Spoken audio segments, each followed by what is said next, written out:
Hoy es sábado 16 de mayo. Yo soy Sandra Suárez. Hola, soy Fabio Rubiano y este es El Problema Fundamental. En nuestras redes sociales, @teatropetra, encontrará un link para que usted pueda apoyar nuestro trabajo. Este es el capítulo de hoy.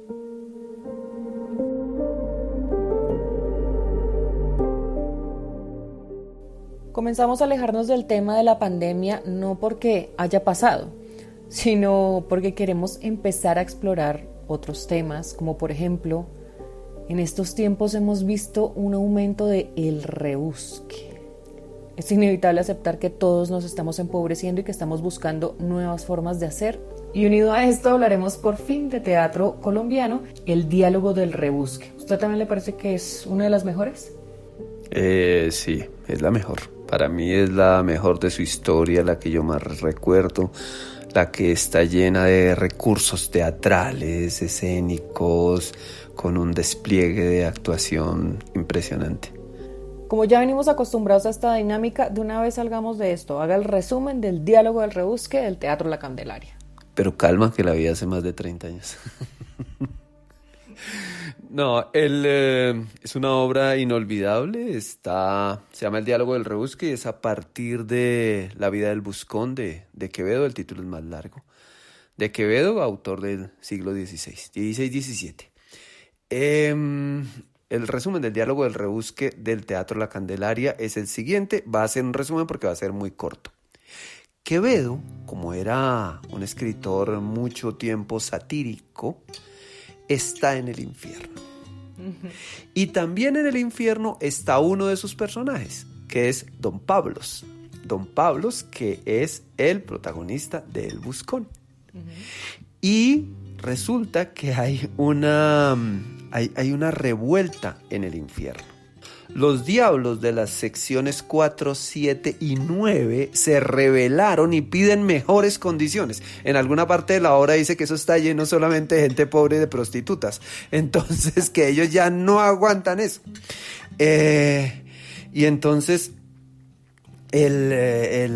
por esa revuelta Francisco de Quevedo y Don Pablos salen y se encuentran en el teatro. Y Francisco de Quevedo le dice, que lo hace Santiago García, y Francisco de Quevedo le dice a Pablos, ¿usted por qué está aquí? Usted no tiene por qué estar acá, usted tiene que devolverse, no sé qué. Y Pablos quiere venir a la vida y a esta época a contar su historia, a ver si en algo se redime él de sus fechorías. Entonces Quevedo no está de acuerdo. Pero la situación en el infierno está tan caliente, literalmente caliente, que no se pueden regresar. Entonces, Pablos habita este mundo y esta época y esta tierra contando su vida y contándola desde un escenario, desde un teatro. Y es ahí cuando vemos su rebusque. Empieza a voltear por todo lado y es insultado, es golpeado, es estafado, pero él sigue y sigue.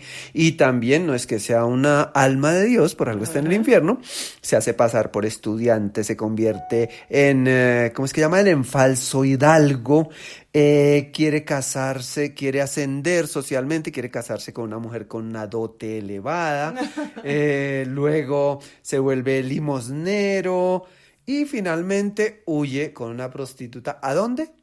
Para acá. A las Indias, sí, señor, a este lado del mundo. Él viene 2 veces a la tierra y al final de la obra le dice a los diablos que quiere volver a la tierra. Y los diablos no entienden. El diablo que lo acompaña a él es Cirilo, que lo hace Coco Vadillo. Y Don Pablos es Alvarito Rodríguez. Entonces, Don Pablos quiere volver a la vida para saber cuál es la razón de la vida y por qué. Ahí es cuando uno dice, esto lo escribió García. Y dice unas cosas muy bonitas como que una vida, que pueden ser bonitas y pueden ser feas, que una vida, aunque sufrida, merece la pena ser vivida. Vayamos a ver cómo es que uno toma esto. Y dice que es en la vida y no en la muerte donde se pueden hacer cosas, así los tiempos sean tormentosos. No habla de pandemia, pero parecido. Pero casi. Cuentan integrantes del grupo que pasaron 2 años investigando para la obra. No había una obra como tal escrita, entonces Santiago toma elementos del Buscón, como usted ya contó, y lo une con otros poemas y textos. Pero también se habla mucho, uno encuentra videos de personas del Teatro de la Candelaria hablando de esto y cuentan mucho sobre la búsqueda colectiva del gran personaje. Álvaro Rodríguez, que es Paulus, cuenta que habla con García en un momento y le dice: usted me puso a hacer un personaje muy difícil, yo no puedo hacer esto, renuncio, y le llora a Santiago García, y Santiago García le dice: usted es un bobo. Sí, más o menos. ¿Qué más Más le dice? o menos. Antes de responderle, tenemos que hablar de... No vamos a hacer un tratado de la creación colectiva, pero es un patrimonio del teatro colombiano. Eso es un invento colombiano, así vengan alemanes, ingleses a hablar de procesos en otros lados del mundo. La creación colectiva es una creación colombiana y colectiva. García es de los primeros que dice, mucho antes de Hans Tietzlemann, que dice que todos los elementos que forman parte de la escena constituyen la dramaturgia. Tanto el texto como los actores, como la luz, como la dirección de arte, como el vestuario, todos los elementos que confluyen en el hecho escénico forman parte del espectáculo y forman parte de la dramaturgia. Obviamente el texto seguirá siendo un eje de esto, pero no es que sea lo único que hay.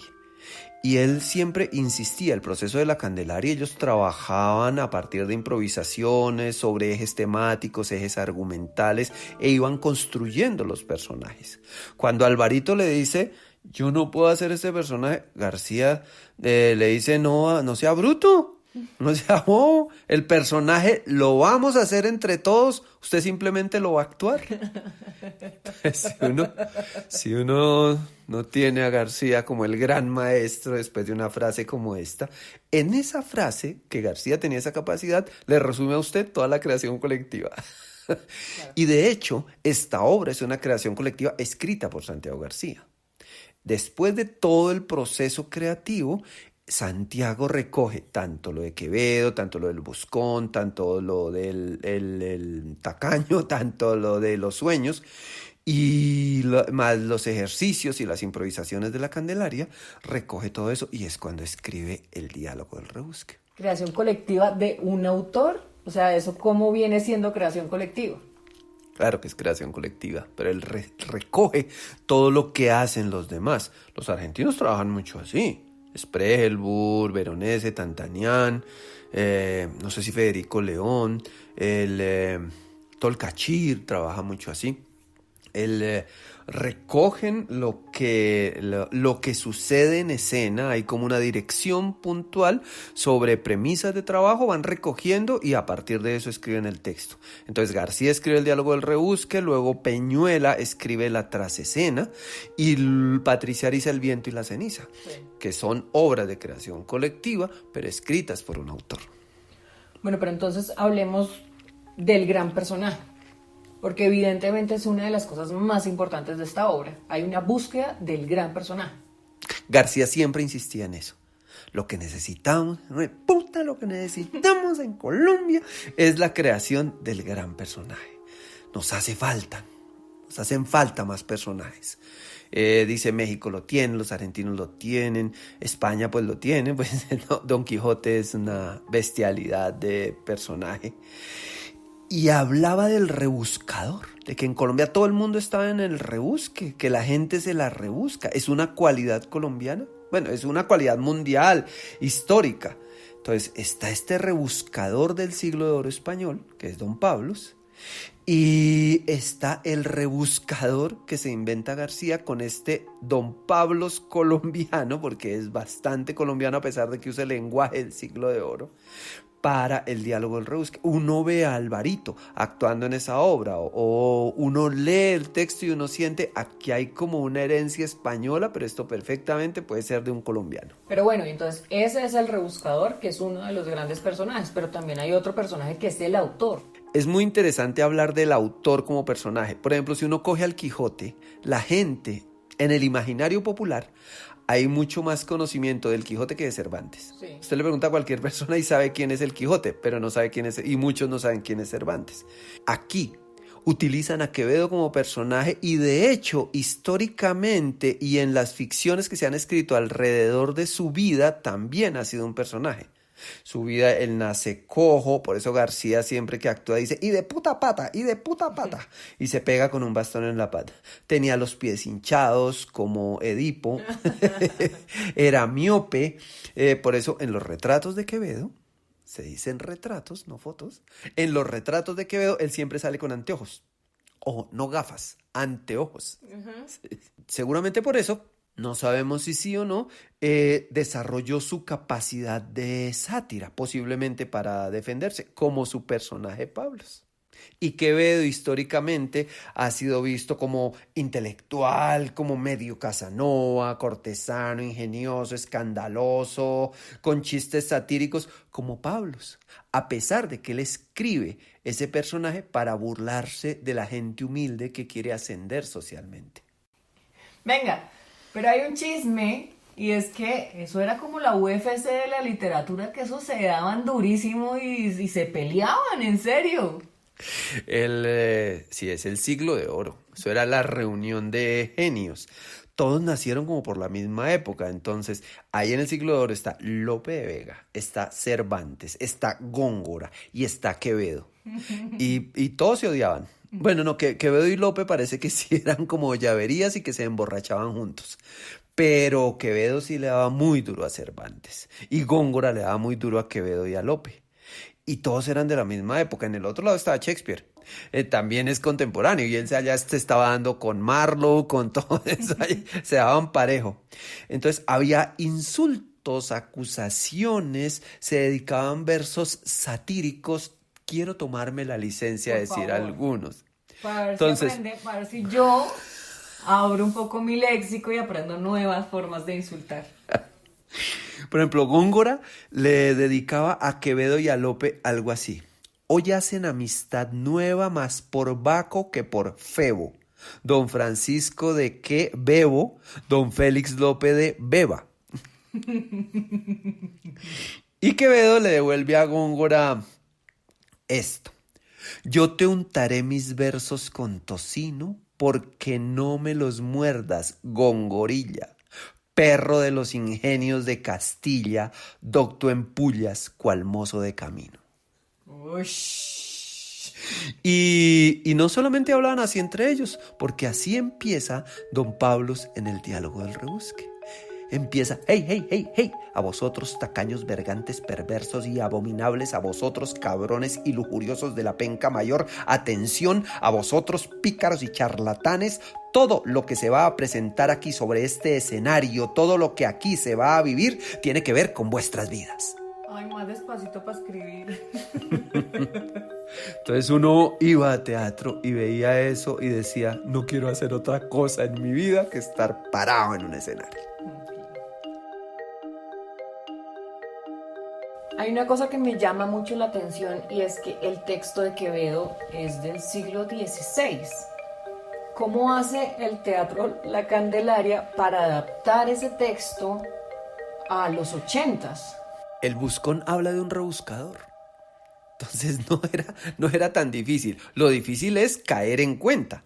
Claro, en el momento en que uno cae en cuenta, lo hace. García hablaba de que su abuela en Puente Nacional le contaba historias de Quevedo, pero de una manera vulgar. Y entonces él se había quedado con eso toda la vida y lo recuperó ahora. Y ahora en los 80.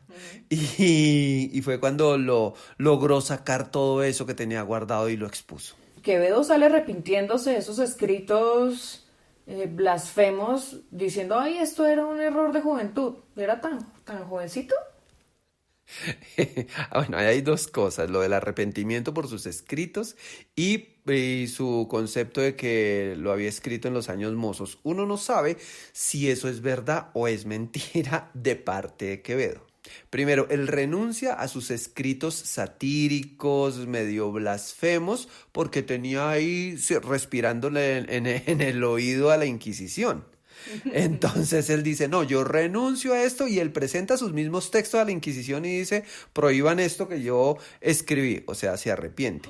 pero entonces hay versiones que dicen, él se arrepintió por eso o porque las imprentas ilegales estaban enriqueciendo porque eso se vendía como pan, porque él escribía muy sabroso, entonces eso se vendía mucho, entonces él mata a dos pájaros de un tiro, entonces para que no lo chamusquen, no lo echen en la hoguera, no lo manden al infierno, y para que no se enriquezcan a costillas suyas otros. Es como si uno le fuera y le entregara un libro a Ordóñez. Tome, guárdemelo.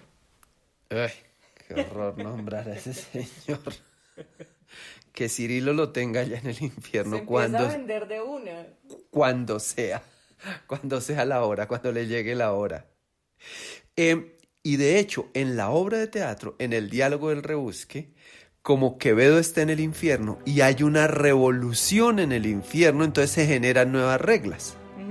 Y entonces a Pablos le permiten volver a la tierra. Entonces Quevedo dice, me tienen allá hace 400 años, ¿por qué no me dejan a mí salir? Ya que están soltando gente. Si a mí me tuvieron allá por mis pecados satíricos y blasfemos. Y los diablos le contestan, no, es que ahora como cambiaron las reglas, lo vamos a dejar en el infierno por arrepentirse. El problema no es todo lo que hizo, el problema es que se arrepintió. Y que fue un lambón, un regalado, un tibio. Bueno, ahora, si uno tiene la Inquisición ahí... Si uno tiene la Inquisición ahí con una antorcha, pues yo no creo que uno se ponga a defenderlo. Hablo personalmente, no tengo tanto valor. Bueno, hemos llegado al momento de hablar del problema fundamental de hoy. Fabio, ¿por qué todos andamos en el rebusque? Espérela. Vamos a la franja popular comercial. El rebusque.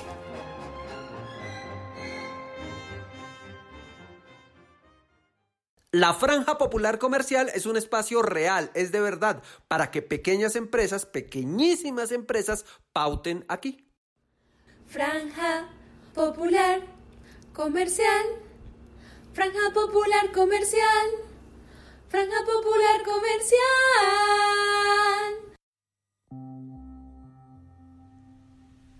Ahora estamos a punto de ver a la masa madre de este fin de semana creciendo como si fuera magia.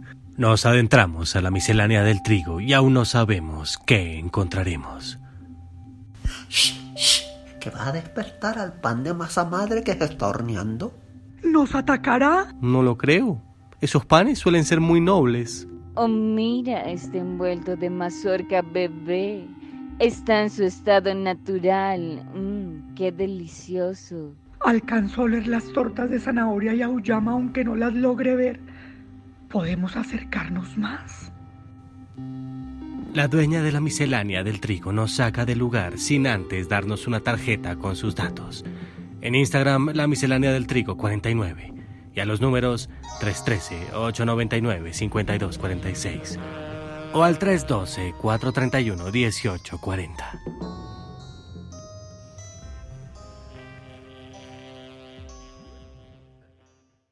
Bien, entonces, ¿por qué todos estamos en el rebusque en este momento? Yo siento que todos nosotros estamos en rebusque y está la sensación de que se está en el rebusque por supervivencia. Y yo creo que sí, una parte de eso sí, para supervivencia, para tener cómo vivir, pero también es el sentido, es buscar respuesta a problemas fundamentales. A veces es sencillo como estar vivo y hay gente que no se cuestiona, sí, pues estamos vivos y ¿qué otra? Otras veces hay problemas fundamentales que son la frivolidad, sí, porque hay derecho a ser frívolos. Sloterdijk, uno de los grandes filósofos del presente, llega y dice, después de esta pandemia va a ser muy difícil que regresemos a la frivolidad. Corte A, abren la cuarentena en Francia y hay cola en Zara, en almacenes. Y estamos hablando de Francia, que es la que produce gran cantidad de pensadores. Entonces, yo creo que es el derecho a existir de todas las maneras. El rebusque es como rebusco mi posición y mi derecho a estar parado acá. Hay rebusque para ascender socialmente, hay rebusque para mantenerse, hay rebusque sencillamente para estar. Derecho a existir, esa es la parte de la vida. No es subir de estrato, es ser humano. Con profundidad o con frivolidad somos humanos y la vida vale la pena vivirla, como dice don Pablos.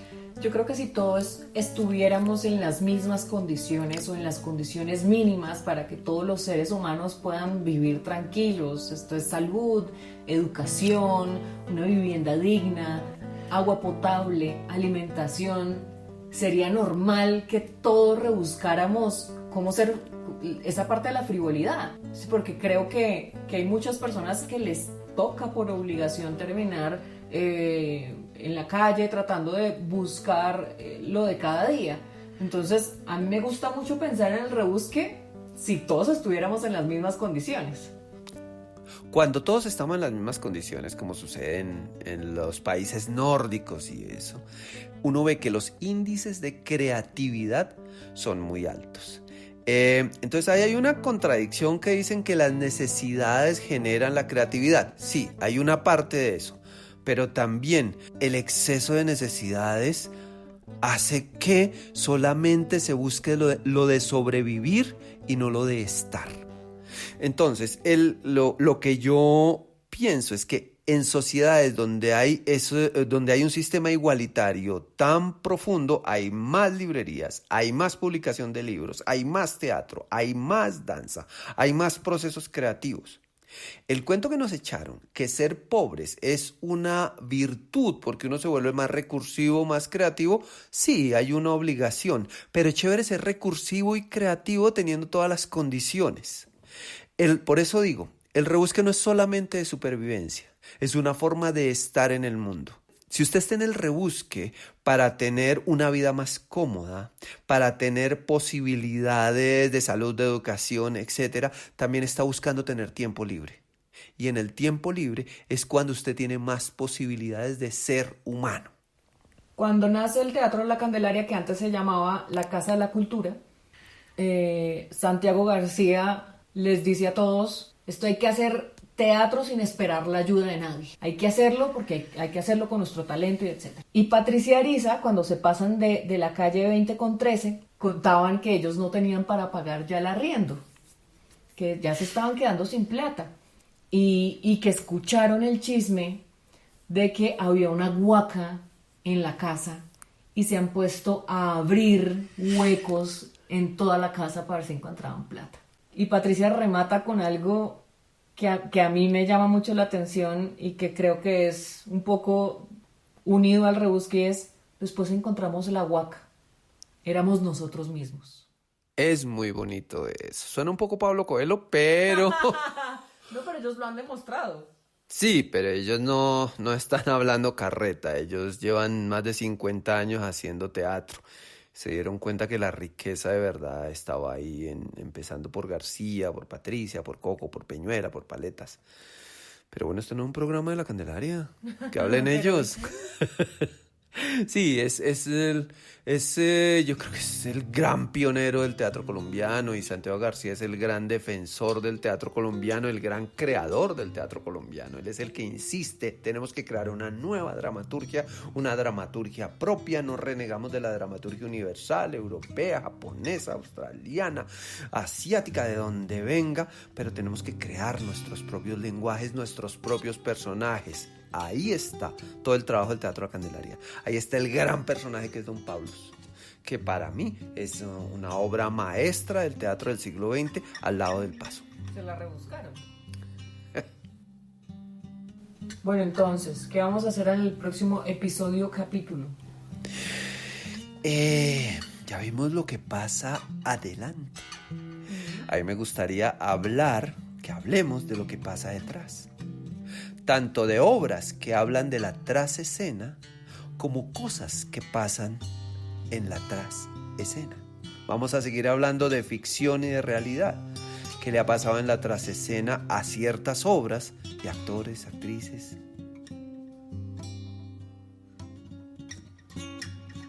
Este podcast es idea original del Teatro Petra. Yo soy Sandra Suárez. Y yo soy Fabio Rubiano. Este es El Problema Fundamental.